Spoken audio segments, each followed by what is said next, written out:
Welcome back to Final Fantasy XIV, where we last time reached the early MSQ split for an expansion, where we either go with a Pelu or with a Hanu. Off screen I unlocked hunts and sightseeing, and there is one point right here.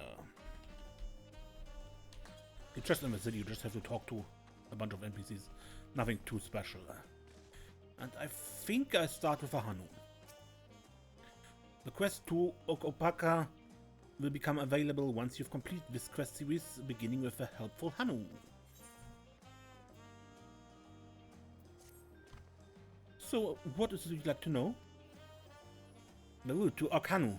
We go south with the Arc of Dawn and follow the road which runs alongside the Kozama'uka river. Is that right?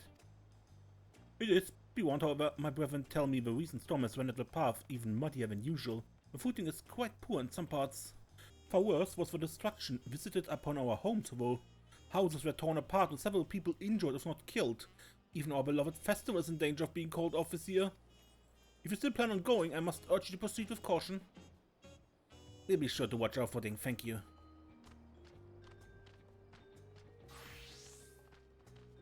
Now I'm worried for the Hanu. It sounds like we were hit hard by that storm. Anyway, if you're bound for Kozama'uka, we should head over to the Ark. We'll be back to talk to you in good time, Master Merchant. Meanwhile, you can eat and drink your fill at Jabalayev's Tier. It's all been arranged.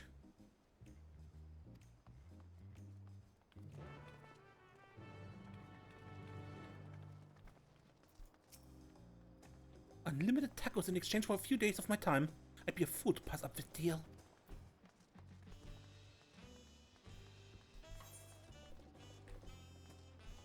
There is not a... no.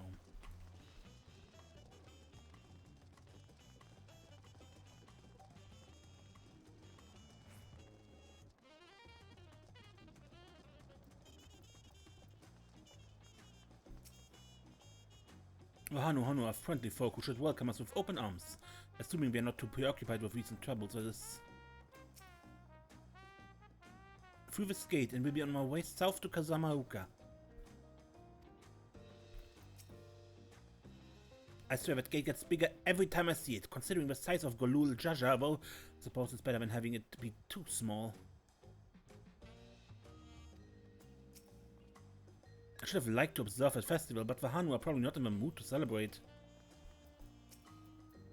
Heading to Kozama'uka. Are we all ready to leave? Then onward to Kozama'uka. Open the way.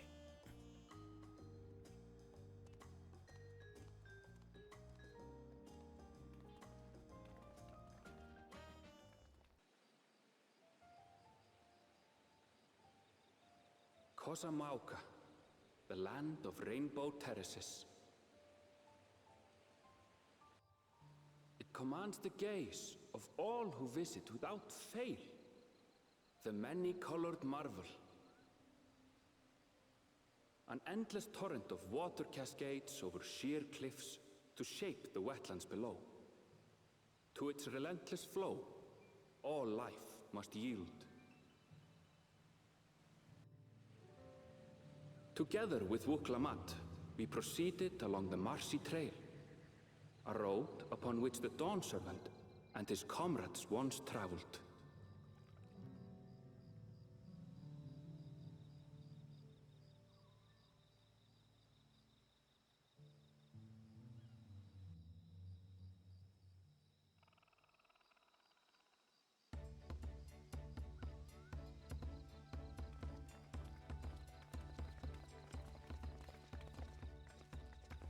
Look at those falls. Even from this distance, you can feel the weight of that water.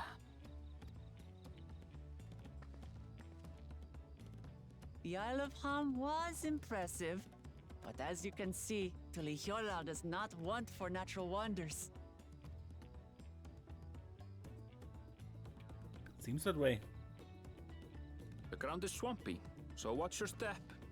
You wouldn't want to fall into a bog. I won't. I told you I've been here before. Come on. Hanuhanu isn't much farther.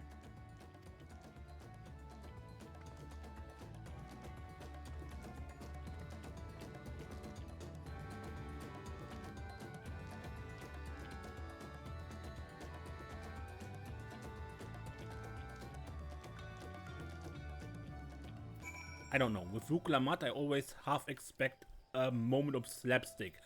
It usually doesn't appear, but I don't know. It just feels that way, but like it should, you know? I'd love to stand at the bottom of those huge waterfalls and bask in the majesty of it all. Pity we're so far away. Wetlands an apt name. Much of the ground here is positively saturated. There's no stopping the third promise, is there? A good thing she has Aaronville to keep her from getting lost. For all his grumbling, he's certainly there for her. Everybody should be so lucky to have such a loyal childhood friend. Right, let's get moving. If we continue along the road, we should find ourselves in a village before long.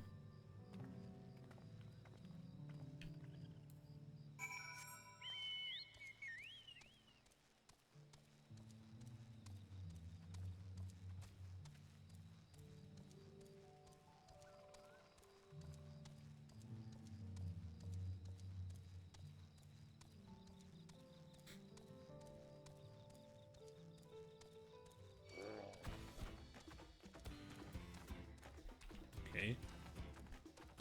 Will you leave me in peace? Thank you. The water from the falls must flood the wetlands and flow into all these streams and rivers. So this is a Hanuhanu village. One can tell at a glance how very different their cultures to the Vanus. Assuming we have the right idea, one of the Dawn Servant's electors should be here somewhere. Those stupid, distracting waterfalls. So she did fall somewhere. Everyone has arrived and none the worse for wear, except for a certain third promise who slipped in the mud despite my explicit warnings. Hey, I asked you not to say anything. Anyway, this is the Hanuhanu village I was telling you about. Okhanu.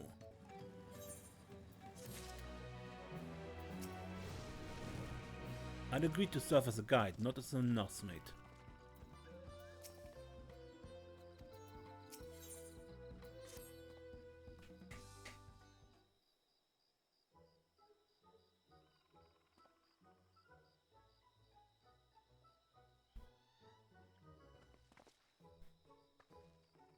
Like our friend said, the people are in no mood for festivities. I can only assume they're still recovering from the damage wrought by the storm.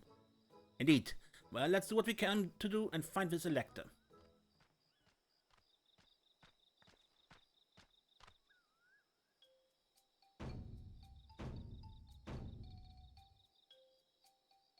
Oh, Kalia. Oh, what now?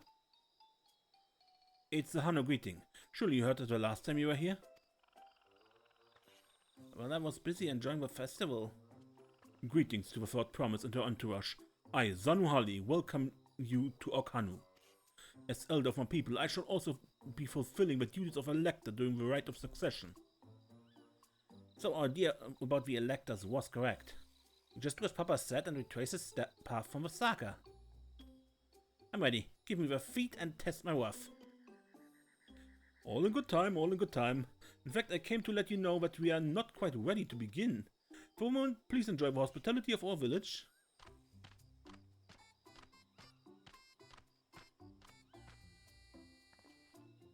Should we poke around a bit then? We might pick up some clues about the feet, you know, prepare ourselves. That's surprisingly prudent of you. What, you think I'm being too cautious? No, I'm impressed as all. You admire and respect your father, who is prone to decisive action, so I expected you to rush in first and ask questions later, or never. I do look up to Papa, but you should know that he is a pragmatic side too. The head of reason is a thinker who takes time to consider all the possibilities. With the long naps he takes these days, though, that resolve is less restrained by his wisdom. I can't fault you for thinking that's all there is to him, but there's more to the Dawn Servant you've seen thus far. I should like to speak with the head of reason one day. Well, I'm sure you catch him awake soon enough. To return to the subject at hand, you wish to take a look around Hanuhanu, then? Do some groundwork before the feed begins? Something like that. I mean, I could probably pass this test with my eyes closed, but it'll keep us busy while we're waiting. Muklamat has a right of it. As Elder Zanuhali is a resident of this village, learning more about it can only improve our chances in the feat. Might I suggest a division of forces? For instance, Erenville, Alize and Kryl could concentrate on the southern half of the settlement. Meanwhile, Muklamat, Desiree and myself will handle this northern half. Sounds good to me.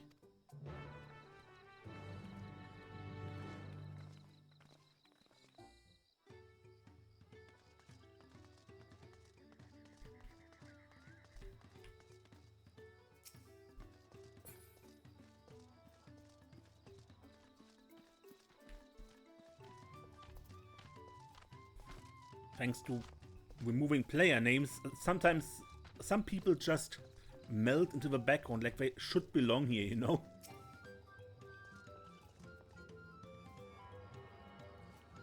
Like they could belong to into the area. Okay, Gemstone Trader. Tell me, Gemstone Trader. Welcome, Bertum. I'm glad to say that the damage from the storm has been repaired. Our stores are open for business. If there are any bicolor gemstones to trade, I'd love to take a look. Yeah, we need to do a few fates first before they get upgraded enough to get the riding map, because at least for these 91 maps here, 91 areas, I want to have the maps, because usually you only do half a map and come back later, and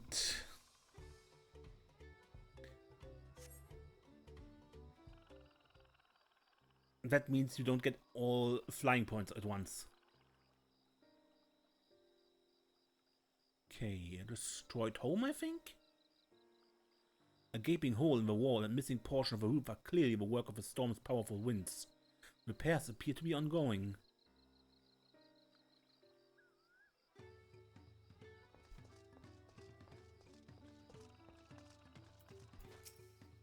This is even worse than I expected.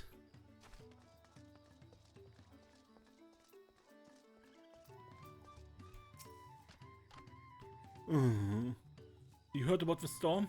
Never seen the likes of it before. With the supplies and help the Dawn Servant sent, we're making progress with repairing and rebuilding our homes.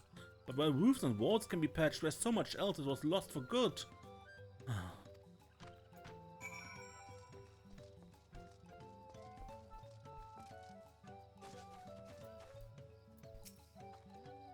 A lot of houses are still damaged, and the Hanu I spoke to are not their usual cheery selves. That storm broke more than wood and reeds. There must be something I can do to help them. I'm going to look around a bit more.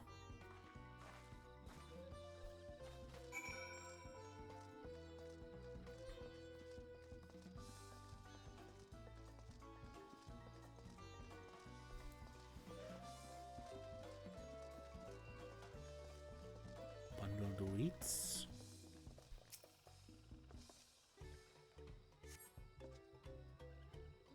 The dry and shrunken bundles suggest the reeds were harvested some time ago.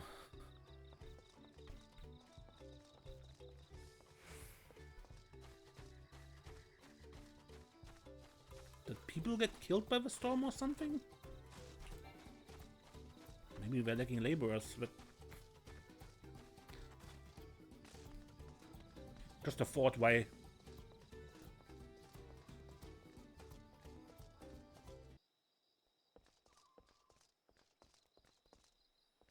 Boat of woven reeds. Yeah, with my idea of dead people, this might be a funeral barge.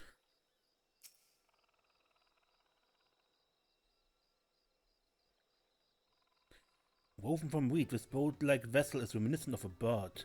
The beak and feathered tail in particular stand out.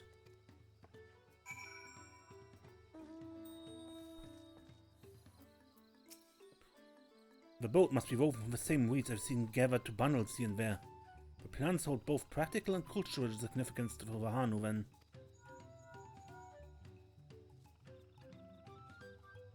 Hello, can you hear me? I'm told they're ready to receive us now. Come to the large building in the south of the village. On my way. We ought to hurry over too.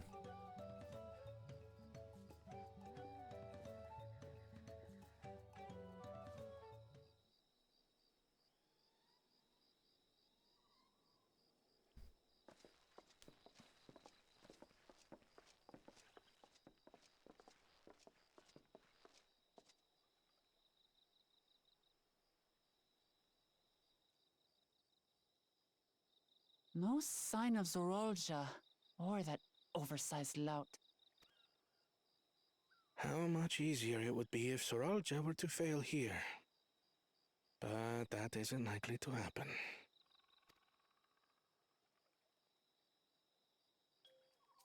Honored guests, I am Zanuhali, Elder of the Hanu. Okay. I am also an elector, charged with judging which among you is worthy of ascending the throne. Without further ado, let us talk of the feat. Not so fast. Surely you couldn't begin without us.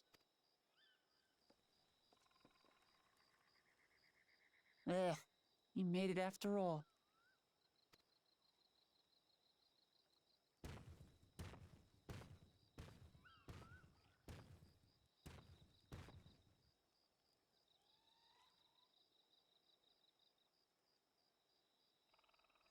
No need to fuss.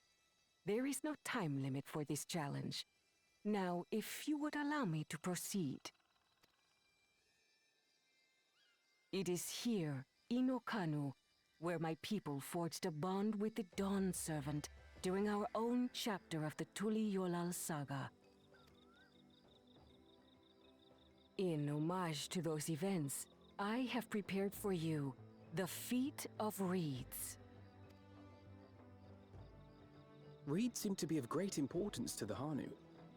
I wonder what this feat entails.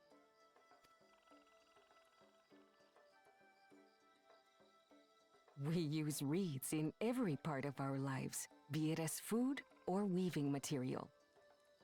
But look around the nearby paddies, and you will see that this season, our crops are failing. How fortunate, then, that my appointment to elector coincided with this predicament. For surely, those who aspire to be Dawn Servant would find the matter of an ailing harvest a mere trifle to resolve. Aye, well, it is indeed the duty of a ruler to address the people's woes.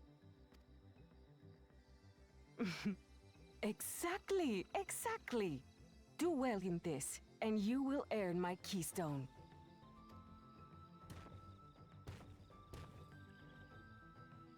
Why bother mucking about in the mud when we can take the stone by force? Oh, mercy me! You are a hot-headed fellow, Bakul Jaja. Some electors may enjoy going toe-to-toe with scrappers like you, but I refuse to entertain your base instincts. Arrangements have been made. Should you attempt to engage a feat giver in combat without their consent, word of your immediate disqualification will be sent to the palace. If you're still feeling feisty, then by all means, draw your weapon.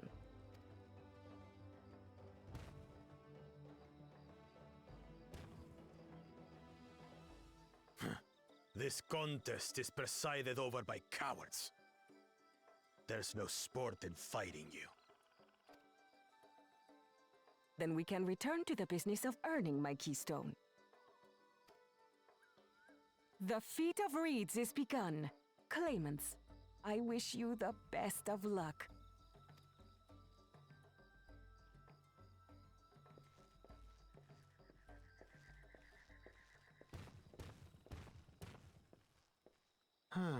The clever kitty crossed the seas to study foreign novelties. He might know tricks we don't. Tricks we can use. What of Little Miss Mittens? You know the answer to that.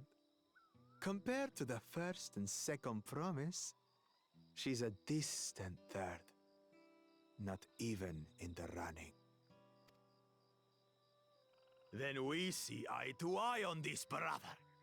Being Bakul Jaja so long with me has rubbed off on you.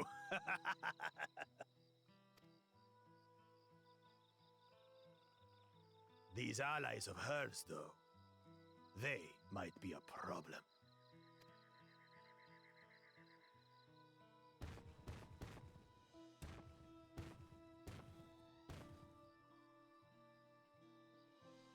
Damn it! I'm just as qualified to be here as they are. I'll show them. Easy now. There's no time limit, remember? Let's keep calm and think things through. Right. You're right. I won't win against that lumbering Vidrol by losing my head.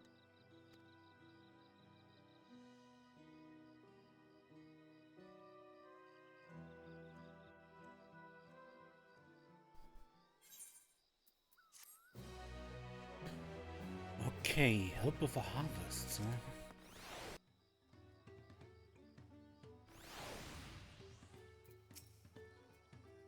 Not that I intend to gratify him with a response, but Bakuja's provocations are hard to ignore. So the Hanuhanu also eat the reeds? Yet another way in which they differ from the Vanu. I understand not wanting to fall behind, but rushing ahead risks playing into your opponent's hands. Let's not do anything reckless and think matters through. This kind of feat is tailor-made for a rational, educated scholar like Connor.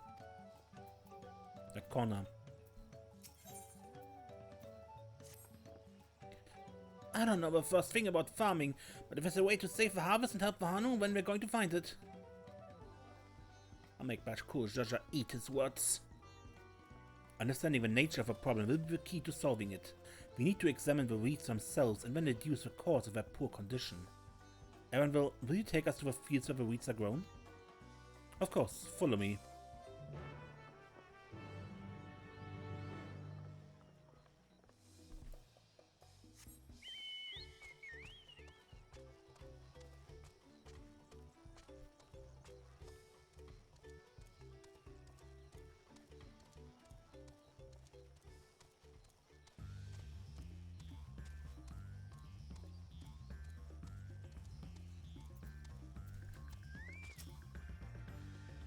And where I thought these fields would have us battling dire fiends or similar, agriculture's a more thornier problem. I see, they irrigated the fields by diverting water from the neighboring river. It is unlikely the weeds ever dry out. Look at these fields. Why, this could be a painting. I know she wants to do her best, but she should be careful not to make promises she can't keep. You can all stand back. I get to the bottom of this problem in no time. Give me strength. Let's all scour the fields and help our bold leader identify anything unusual.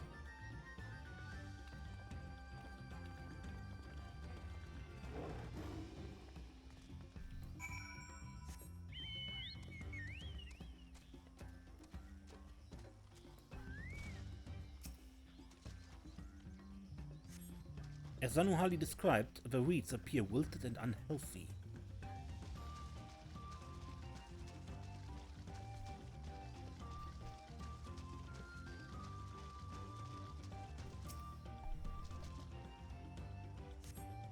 The water contains no obvious contaminants and looks fresh and clear at a cursory glance.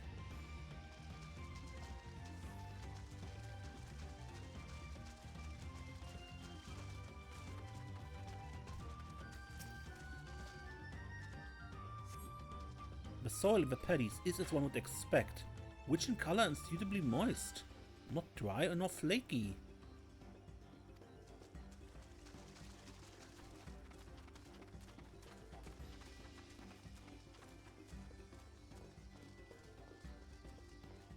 lethargic frog. A small frog catches your eye. Strangely lackadaisical, it doesn't even bother to hop when it eventually scurries away.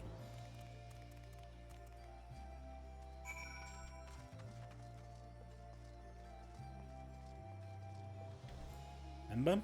Aaron was the frog expert. He had it an Endwalker.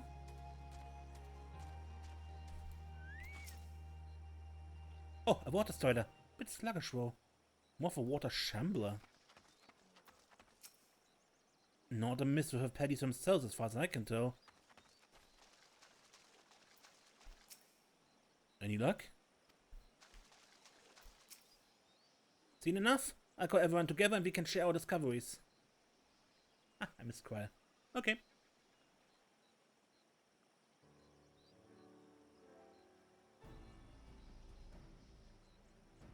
Well, what do you think? Any obvious problems?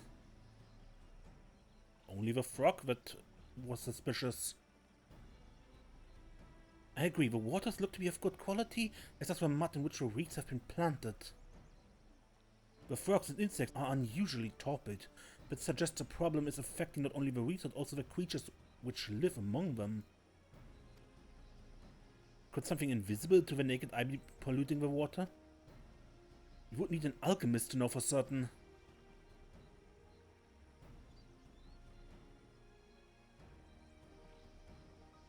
I don't have much to add about the fields, but something else occurs to me. When you were describing how the creatures seemed lifeless, couldn't help but be reminded of all the listless villages. They suffered a terrible tragedy, I know, but there's another reason for their flagging spirits, I believe. Go on.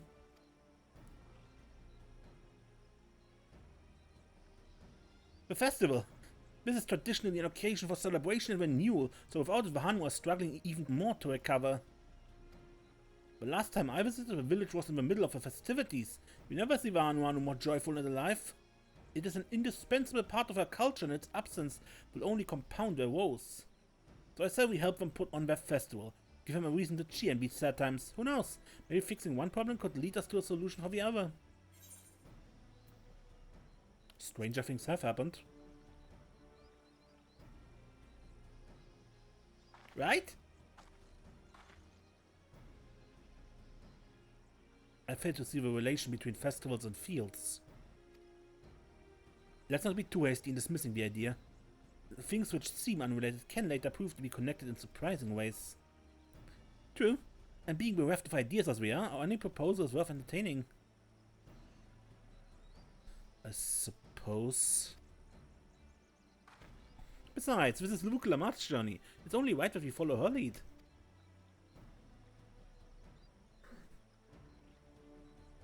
Thanks, everyone. By the way, does anyone know where Festival Float is? It's like a boat woven from reeds that looks like a bird. Ah, I saw that. Okay, the Festival Float then. In that big building to the north? Let's go and see it.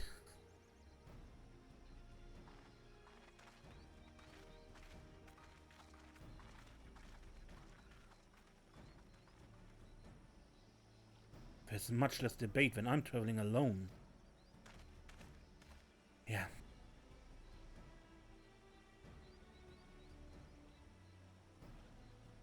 No, it could be like in that Stormblood Fisher quest, when the special fish had become rare because a festival in the far eastern village of Isari was abolished by the Guardians, and that festival was a culling of predators.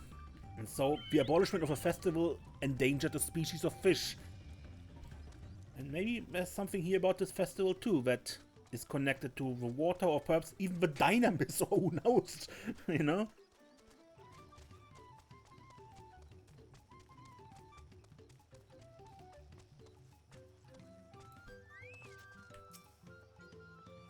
Look at the size of that thing. I hope they don't expect me to help carry it. The handles gave me pause before, but now I understand their purpose. I've never been here during festival season, so this is all new to me too. What a charming float. I wonder what bird was the inspiration for its design.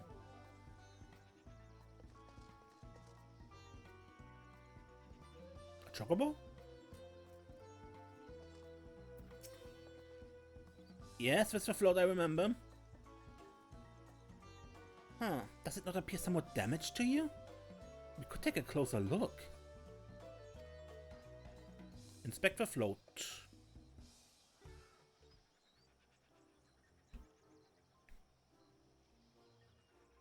Okay, where's an eye missing?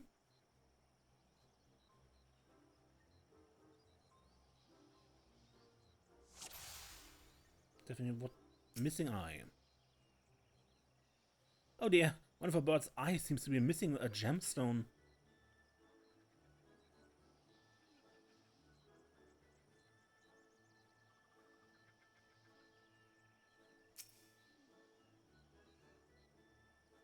These tail feathers have seen better days. I swear the colors were a lot brighter the last time I saw them.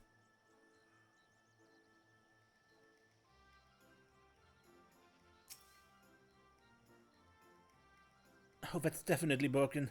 How will they lift this great big vessel without all the carrying poles intact?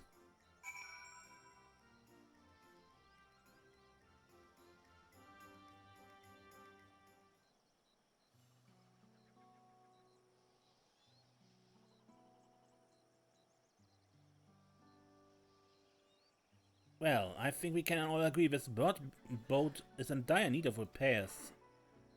Now, how do we go about fixing it?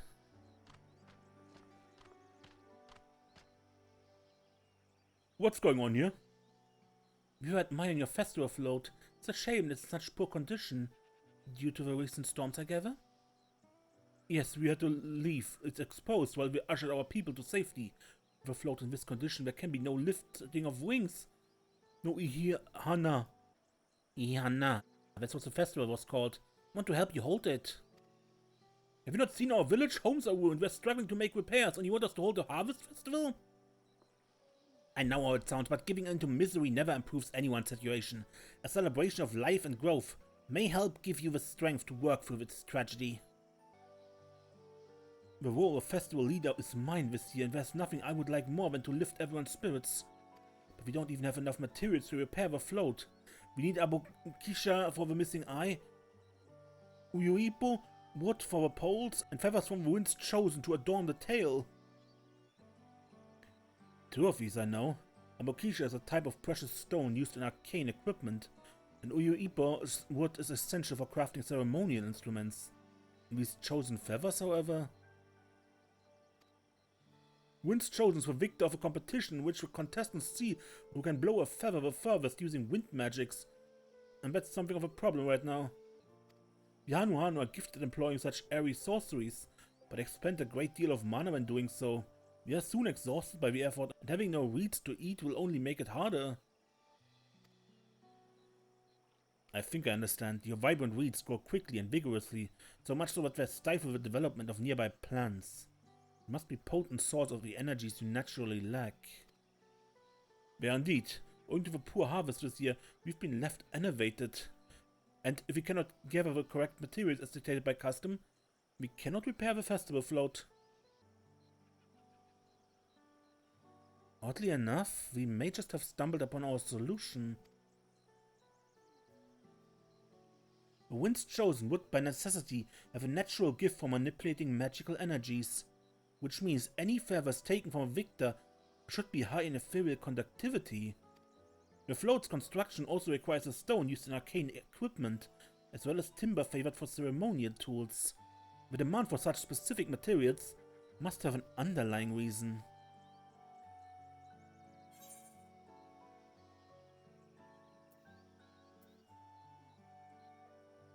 So the float might also function as an arcane device?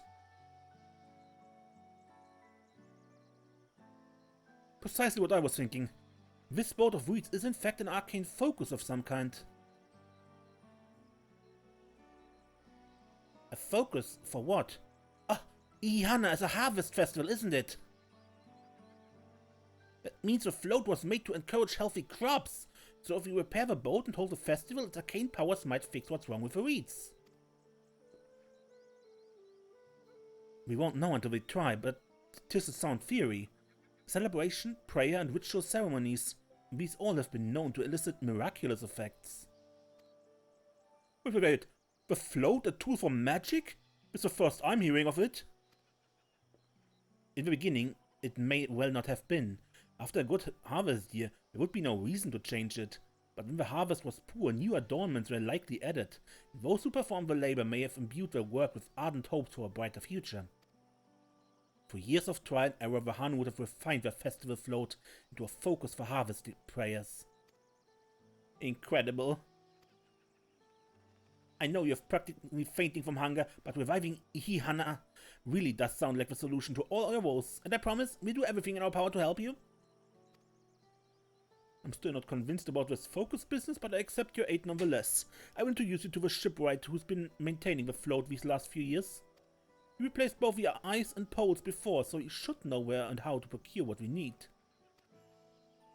When I allow Alize and I to acquire the feathers, we will encourage the people of Hanuhanu to gather and vie for the title of Wind Chosen by sharing with them our own reserves of mana. I'll go with you. I carry some alchemical brews that may afford the same effect.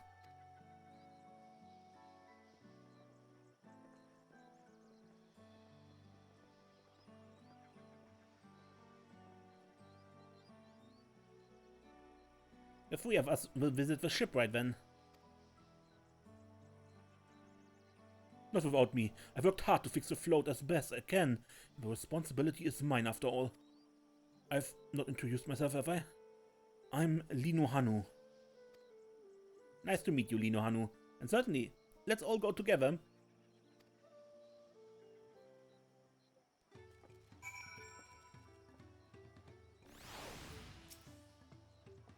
We're making progress now. The solution to Hanu's woes is as good as found.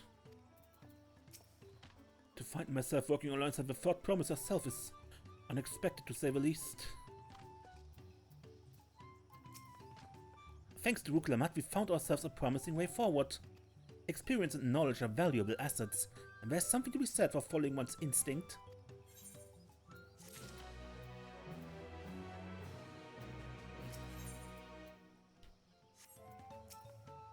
I wonder what manner of shipwright repairs reed-woven boats. The shipwright's name is Vuk-Evu. He's a Jabral who only moved to Kozama'uka a few years ago and has since mastered our customs to an almost frightening degree. He's especially strict when it comes to manners. To make sure to offer him a proper Hanuhanu greeting, you wouldn't want to offend him right before asking a favor. A proper Hanuhanu greeting. Oh, that one. Don't worry, I remember how it goes. Then we shouldn't have any problems. Let's head to Ep.4, to the east of here. I don't remember.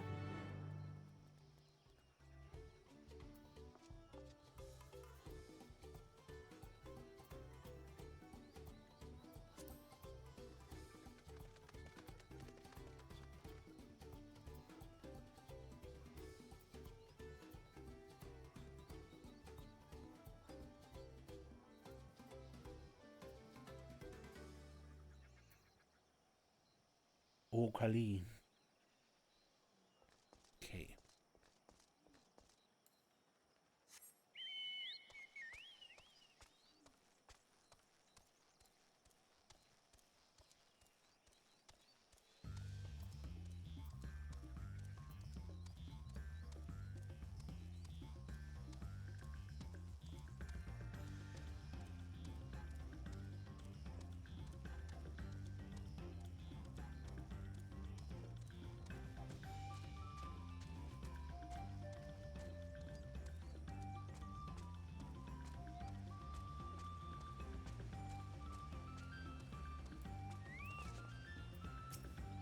Oh, it seems we have a place here the visitors can stay. Looks cozy. Look over there. Do you see that big winding staircase?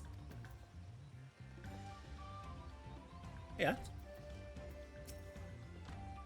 This is Okbekbe, the village of all. Those who drift into Kozama'uka from Tuliola and elsewhere are welcome to live here alongside the Hanu. As for Vuk-Evu, he lives and works in the House of Waters High, at the top of a large tree nearby. Follow me! But I should warn you, the climb up the stairs can be challenging.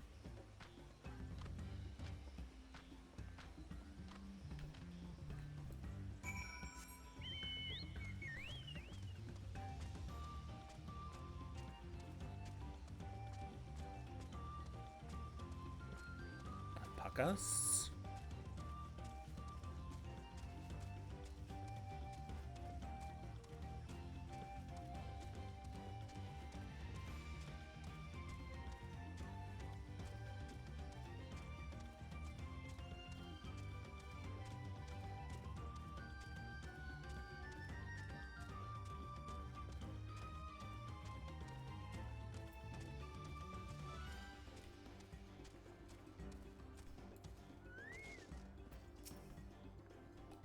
We are hoping to enlist a man's aid, so it pays not to be rude in any case. I should mention that Vuk Evu isn't only a stickler for etiquette, he's also... well, you find out soon enough. Oho Kali...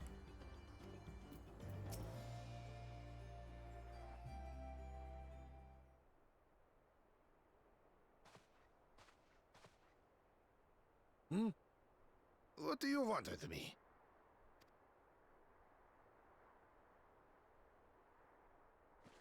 Right. The greeting.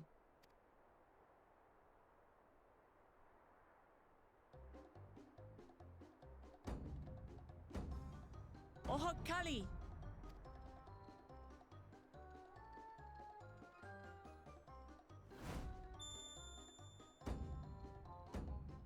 Oh, Kali!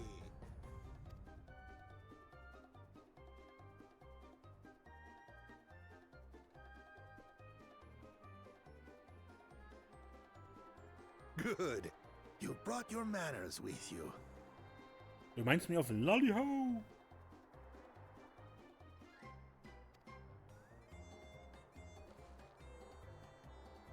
When in Ukanu, do as the Hanu do.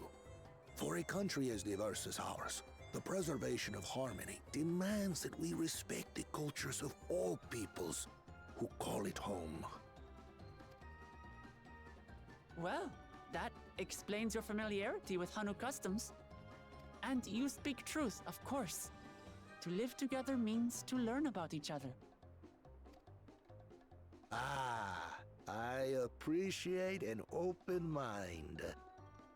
In fact, I get the sense we've met before.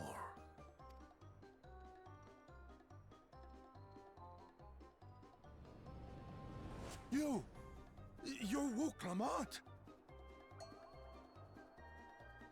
Oh, what an unexpected honor for old Wuk Evu. Here I am prattling on about manners, and I've gone and insulted the third promise herself. There is no excuse for this betrayal of etiquette. Please, take up your axe and claim my impudent head! I will not. Keep your head. I hate formalities anyway, so forget about it, all right? All right then, consider it forgotten. How prompt. We're actually here about the Ihihana float. It's in bad shape, and we need you to craft new carrying poles and a new eye. I'm told you work with Uyuipo wood and a certain kind of stone? Abokisha? That I do. But while I would like nothing more than to offer my services, I just used the last I had of both those materials. My lumber in particular went to fixing homes damaged by the recent storm. I'll need 10 days or so to restock. We can't wait that long. If you tell me where to go, I'll gather them myself. What? Send the third promise out on an errand like some common lackey? That's utterly unconscionable. A gross violation of social protocol. I told you not to worry about such things. All right then. I shan't worry a whit.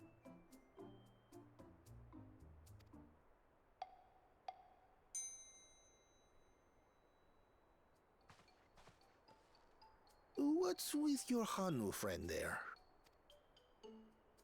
I am festival leader this season, and have come along to oversee the float's repair. As strange as it may sound, Wuk Lamont and her friends believe the float is an arcane focus, meant to encourage the growth of our struggling reeds. Too many Hanu have forgotten, it seems. But that is indeed the true purpose of the lifting of wings. Your education is impressive, Third Promise.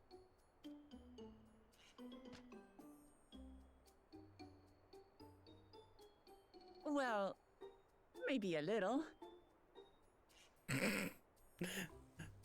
A good guess. Allow me to show you where to procure Uyuipo. We can leave the Abokisha to your friends, I presume? Take yourself to Cave Kikitola, or thereabouts, and you should find the stones you need.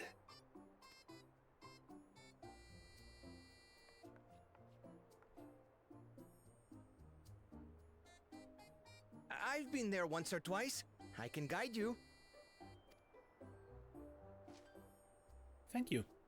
That should save us some time. All right then.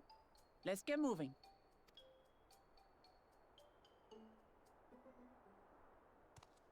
Spice.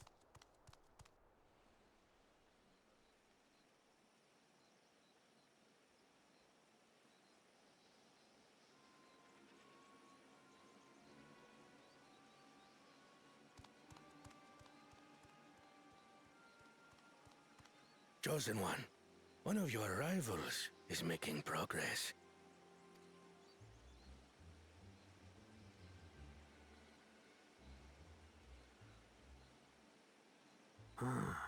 Ihiana, you say?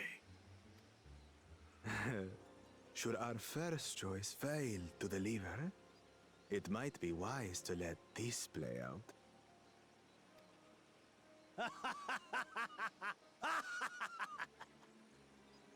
The third-rate promise is making herself useful after all.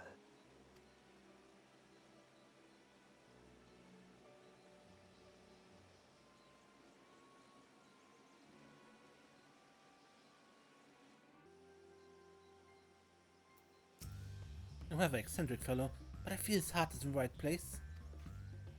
Anyway, I think I end this episode, and next time we take care of that eye, or what it is. Or the gemstone. I understood it correct. We are getting the gemstone. Wuklamat gets the wood, yeah? Und alle sind Alvino, du was havers. Good.